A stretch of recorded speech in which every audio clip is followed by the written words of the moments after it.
So hey guys, welcome back to the channel. कैसे हैं आप सभी? आई होप सब बहुत ही ज़्यादा बढ़िया होंगे। एज यू नो कि बजाज ने भाई बहुत सारी बाइक्स को इंडियन मार्केट के अंदर लॉन्च कर दिया है।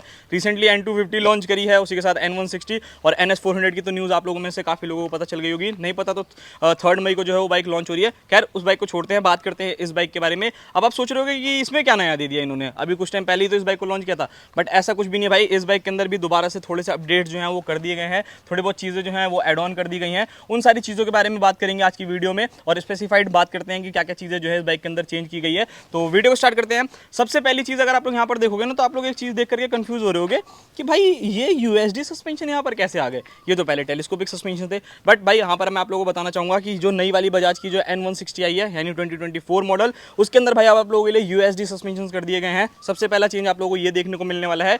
नेक्स्ट चेंज के बारे में बात करूँ यहाँ पर, तो वो रहने वाला है भाई यहाँ पर अगर आप देखोगे ग्राफिक्स, यहाँ पर अगर आप ग्राफिक्स को देखोगे तो यहाँ पर थोड़े बहुत ग्राफिक्स के अंदर भाई यहाँ पर छेड़खानी की गई है, मतलब थोड़ा सा और अच्छा डिजाइन बनाने की कोशिश की गई है।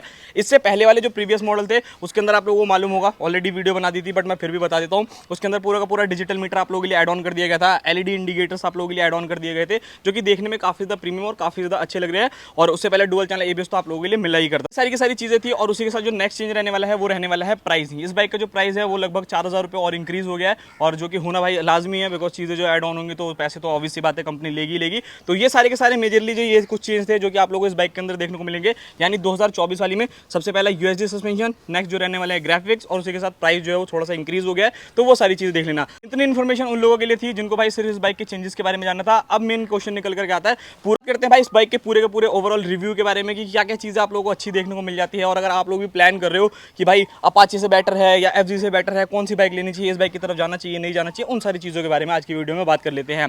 सबसे पहली चीज, ये बाइक लगभग 1,62,000 रुपए में आप लोगों को ऑन रोड पड़ेगी दिल्ली के हिसाब से। अदर स्टेट में थोड़े बहुत ऊपर नीचे हो सकता है, वो सारी चीजें देख लेना।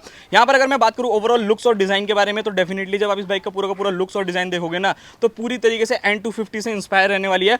देख के पहली नजर में अगर मैं स्टिकर्स हटा दूं ना तो कोई कहेगा कि नहीं है, तो वो चीजें आप लोग देख लेना। बाकी ओवरऑल मैं लुक्स और डिजाइन के बारे में बात करता हूँ। सबसे पहले यहाँ पर आप लोगों को फ्रंट में डीआरएस देखने को मिल जाते हैं। उसके नीचे अगर आप जाते हो तो प्रोजेक्टर लाइट्स की क्वालिटी बहुत ज्यादा अच्छी है भाई। मैंने नाइट में भी इस बाइक को चला रखा है, तो कहीं ना कहीं आपको बहुत ही अच्छा जो है रिव्यू मिलने वाला है। बात करें मडगार्ड के बारे में, तो यहाँ टाइप के अंदर आप लोगों को भाई पूरा का पूरा मडगार्ड मिलता है। और यहाँ पर अगर देखोगे तो आप लोगों को डुअल चैनल एबीएस की ब्रांडिंग भी देखने को मिल जाती है। बात करूँ यहाँ पर टायर के बारे में, तो यहाँ पर आप लोगों को जो टायर देखने को मिलने वाला है वो 100 सेक्शन का टायर देखने को मिलेगा, तो काफी ज्यादा बढ़िया है। इस बाइक के अकॉर्डिंग अगर आप लोग देख रहे हो तो आप लोगों को काफी ज्यादा मजा आएगा। और उसी के साथ बात करूँ ब्रेकिंग सिस्टम के बारे में, तो फ्रंट में आपको 300 mm की डिस्क ब्रेक देखने को मिलती है, एक्जैक्टली द सेम जो आप लोगों को N250 के अंदर मिलती है, बस उसमें पेडल डिस्क ब्रेक मिलते हैं। तो ब्रेकिंग वाइज बहुत ही ज्यादा शानदार रहने वाली बाइक, मजा आ जाएगा जब आप लोग इस बाइक को चलाओगे ना, आपको स्वाद आ जाएगा। उसी के साथ बाइक के अंदर आप लोगों को डुअल चैनल एबीएस मिलता है।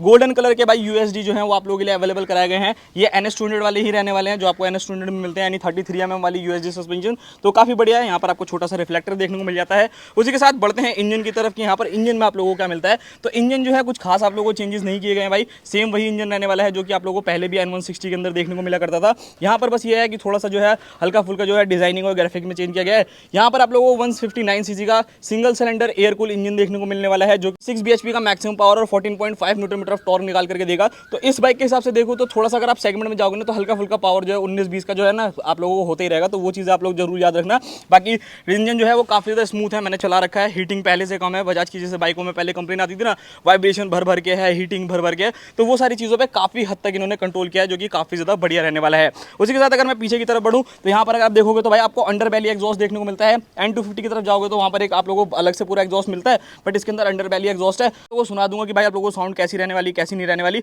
उसी के साथ अगर मैं रियर में बात करूँ तो यहाँ पर अगर आप लोग देखते हो तो आप लोगों को 130 सेक्शन का टायर देखने को मिलने वाला है। नॉन रेडियल है, ट्यूबलेस टायर रहने वाले हैं, तो वो चीज़ आप लोग याद रखना। बाकी ब्रेकिंग के बारे में बात करूँ तो जैसा मैंने आपको बोला, इंडिया की फर्स्ट सेगमेंट की बाइक है जो कि N160 थी, जिसके अंदर आप लोगों को डुअल चैनल एबीएस देखने को मिलता है। अब तो बाकी बाइक्स में भी थोड़ी बहुत में आ गया, तो वो चीज़ आप लोग रखना। रियर में आप लोगों को मडगार्ड देखने को मिल जाता है, मैट फिनिश के अंदर देखने में काफी ज्यादा बढ़िया है। उसी के साथ अगर मैं इसके टेल लाइट के बारे में बात करूँ तो एक बार देखो, मतलब बहुत ही ज्यादा शानदार सी टेल लाइट आपको मिलती है, मतलब एकदम ऐसा लगता है ना छोटे छोटे क्रिस्टल पड़े हुए हैं, तो वो चीज़ आप लोग देख लेना। बाकी आप लोगों को ग्रैब रेल्स देखने को मिल जाएगा, लाइक अगर आप लोग अपनी मम्मी को बिठा करके ले जाते हो तो उस कंडीशन में कोई भी दिक्कत जो है वो डेफिनेटली फेस करने को नहीं मिलेगी। बाकी यहाँ पर अगर आप पीछे की तरफ देखते हो, यहाँ पर आप लोगों ने नंबर प्लेट की लाइट्स मिल जाती हैं, एलईडी इंडिकेटर्स आप लोगों को इस बाइक के अंदर प्रोवाइड हो जाते हैं। तो ऐसा आपको आफ्टर मार्केट कराने की कोई भी जरूरत नहीं है कि आप लोग आफ्टर मार्केट जाकर के ये काम कराओ वो काम कराओ, तो वो चीज़ आप लोग याद रखना।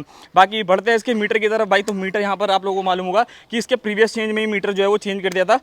अब यहाँ पे काफ़ी लोगों के लिए मीटर जो है वो नया रहने वाला है, काफ़ी लोगों को अच्छा लगता है, काफ़ी लोगों को नहीं। बट अगर मैं ऐसे बात करूँ इन्फॉर्मेशन वाइज ना भाई, आपको सारी की सारी इन्फॉर्मेशन मिलती है। यहाँ पर न्यूट्रल आप लोगों को देखने को मिल जाएगा, गियर इंडिकेटर हो गया, आरपीएम रेंज हो गई, टाइमिंग हो गया, कितना किलोमीटर चली है, स्पीडोमीटर, रिफ्यूलिंग का आप लोगों को पता चल जाता है, एबीएस का हो गया, माल फंक्शन का लाइट हो गया। और यहाँ पर एक चीज़ बहुत बेहतरीन कर दी है कि पहले यहाँ पर आपको बटन्स दिए जाते थे ना, तो वो बटन जो है सारे के सारे हटा दिए। अब सारी की सारी चीज़ें जो है यहाँ से आप एक्सेस कर सकते हो। बाइक के अंदर आपको ब्लूटूथ कनेक्टिविटी फीचर भी मिल जाता है, जिससे कि आप अपनी बाइक से कनेक्ट रह सकते हो।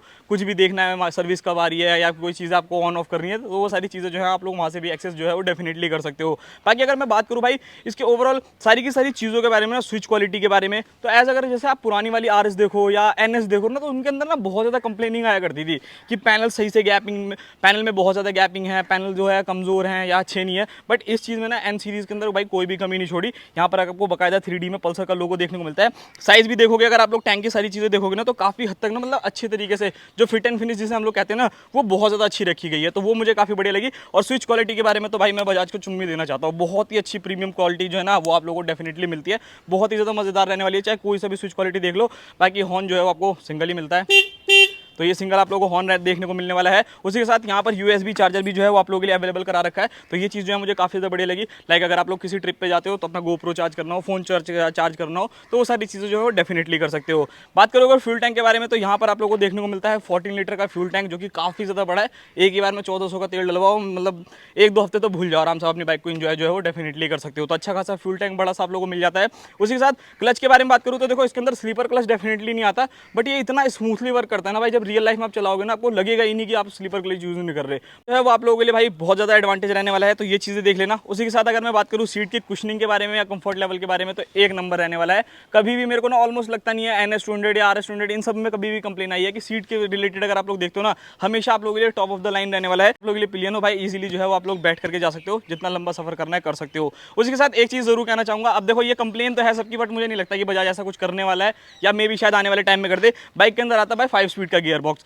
इस सेगमेंट के अंदर अगर आप लोग एक नॉर्मली 125 सीसी की आरसी को छोड़ दोगे ना, या ड्यूक जो आपकी 125 आती है, उसके अलावा किसी भी बाइक के अंदर मुझे नहीं लगता कि आप लोगों को 160 सीसी गियर बॉक्स देखने को मिलता है। तो इस बाइक के अंदर आपको 5 स्पीड का गियर बॉक्स देखने को मिलेगा। इसके हिसाब से काफी इनफ है, कोई दिक्कत नहीं है, भगाने वाली बाइक नहीं है। तब भी फिर भी लगभग 130 के आसपास तो ये चली जाती होगी, जहां तक मेरे को मालूम है 140 के आसपास में। तो वो सारी चीजें देख लेना। बाकी भाई एक चीज बहुत अच्छी बजाज ने अभी भी स्टिल रख रखी है, जो कि मुझे काफी अच्छी लगती है।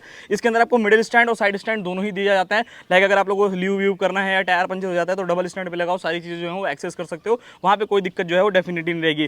बाकी अगर मैं क्वालिटी के बारे में बात करूँ तो क्वालिटी काफ़ी हद तक प्रीमियम है, एंड सीरीज़ की तो बहुत ही ज़्यादा लाजवाब रहने वाली है। तो ये सारी चीज़ें जो है वो देख लेना। बाकी भाई ओवरऑल अगर मैं बात करूँ इस बाइक के वेट के बारे में, तो लगभग आप लोगों जी के अराउंड वेट रहने वाला है। तो ऐसा कि रियल लाइफ में आप लोगों को ऐसा बहुत ज़्यादा डिफरेंस लगने वाला है। नॉर्मली जब आप लोग, जब तक बाइक खड़ी रहेगी तो थोड़ी बहुत भारी लग सकती है, जैसे एक बार रोड पे लेके निकलोगे ना, तो कुछ भी पता नहीं लगने वाला। तो वो सारी चीज़ें देख लेना। बाकी एक बार मैं आपको बैठ के दिखा देता हूँ, और उसके बाद मैं आप लोगों को बता देता हूँ कि आपको ये बाइक कहाँ से मिलेगी, कहाँ से आप लोगों को ग्रैब करनी है, और उसी के साथ रीजन भी बता देता हूँ कि क्यों आप लोगों को N250 की तरफ जाना चाहिए या फिर नहीं जाना चाहिए। तो सबसे पहली चीज़ भाई एक बार मैं आप लोगों को यहाँ पर दिखा देता हूँ कि इसकी सीट हाइट कितनी रहने वाली है। देखोगे थोड़ी सी टाइट मेरी जींस है, इस वजह से ऐसा लग रहा है कि पैर नहीं आ रहा इसमें। 5.5 मेरी हाइट है, इजीली आप लोग एक्सेस कर सकते हो बाइक को, कोई दिक्कत नहीं। आप इजीली जितना मर्जी उतना चलाना चाहो ना, आराम से चला सकते हो, आपको कोई भी दिक्कत जो है वो नहीं होगी। अब यहाँ पर मेन क्वेश्चन निकल करके आता है कि भाई किन लोगों को ये बाइक लेनी चाहिए, क्योंकि अगर मैं N160 या फिर मैं अगर 160 सीसी सेगमेंट में बात करूँ ना, एक बाइक नहीं है, हर सेगमेंट मिल जाएगी। सबसे पहले टीवीएस की तरफ से आने वाली अपाचे आप लोगों को मिल जाती है। उसी के साथ अगर आप लोग एफजी को देखते हो, एक तरीके से कंपटीशन कर सकते हो, थोड़ा बहुत डिफरेंस है इंजन का, तो वो सारी चीज़ें हैं। इसी की आप लोग NS160 भी देख सकते हो। तो भाई कन्फ्यूजन तो बहुत ज़्यादा है। तो भाई देखो मेरा यहाँ पर यही मानना है, आप लोगों के लिए ये मैं कहना चाहूँगा कि इस बाइक की तरफ अगर आप आज के टाइम में जाते हो ना, तो बहुत ज़्यादा अच्छे फीचर्स आप लोगों को देखने को मिल जाते हैं। लाइक सबसे पहले डुअल चैनल ABS आप लोग यहाँ पे मिल जाएगा। अदर ब्रांड्स में भी ऐसा नहीं मिलेगा, बट यहाँ पर क्या है, आप लोगों को बाकी चीज़ें जो है वो काफ़ी हद तक प्रीमियम देखने को मिल जाती है। यहाँ पर अगर आप देखोगे तो पूरा का पूरा डिजिटल मीटर मिल रहा है। स्टिल अभी भी आप लोग 160 सीसी में जाओगे ना, तो आपको हेलोजन लाइट्स भी कुछ बाइक्स में देखने को मिल जाएंगी, कुछ बाइक में आप लोगों को LED इंडिकेटर नहीं मिलेगा, बट यहाँ पर आप लोगों को ऑल LED सेटअप देखने को मिलता है, डिजिटल मीटर देखने को मिलता है। तो बहुत सारी चीज़ें ऐसी हैं जो कि डेफिनेटली चीज़ें हैं भाई, तो आप लोगों को देखना है। तो भाई मेरी तरफ से रिकमेंडेड है आप लोगों को, क्योंकि ये मेरे को लगता है पहली ऐसी बाइक होगी जिसके अंदर आप लोगों को क्या कहते हैं USD सस्पेंशन देखने को मिल रहे हैं। बाकी ना टीवीएस की अपाचे में आप लोगों को मिलेगा, ना कि बाइक्स में आप लोगों को नहीं देखने को मिलेगा। तो मतलब आप लोगों को मेजरली पता है क्या, इस सेगमेंट में ये है ना भाई, किसी बाइक में जाओगे लाइक अगर आप अपाचे की तरफ जाते हो, वहाँ थोड़ा पावर ज़्यादा मिल जाएगा। बजाज की तरफ जाओगे तो थोड़े फीचर्स ज़्यादा मिल जाएंगे। तो आप अपनी चीज़ों को समझो, कैसे आप लोगों को चाहिए कैसे नहीं चाहिए। थोड़ा सा पावर अगर ज़्यादा चाहिए तो अपन बाइक की तरफ जा सकते हो, फीचर्स चाहिए तो इस बाइक की तरफ जा सकते हो। तो यही था पूरा ओवरऑल वीडियो। बाकी अगर भाई आप लोगों को ये बाइक लेनी है या ग्रैब करनी है, आप लोग लेना चाहने में इंटरेस्टेड हो, तो मैंने शोरूम की डिटेल जो है सारी की सारी डाल रखी है डिस्क्रिप्शन में। फटाफट से कॉल करो और बाइक को जो है वो ले सकते हो।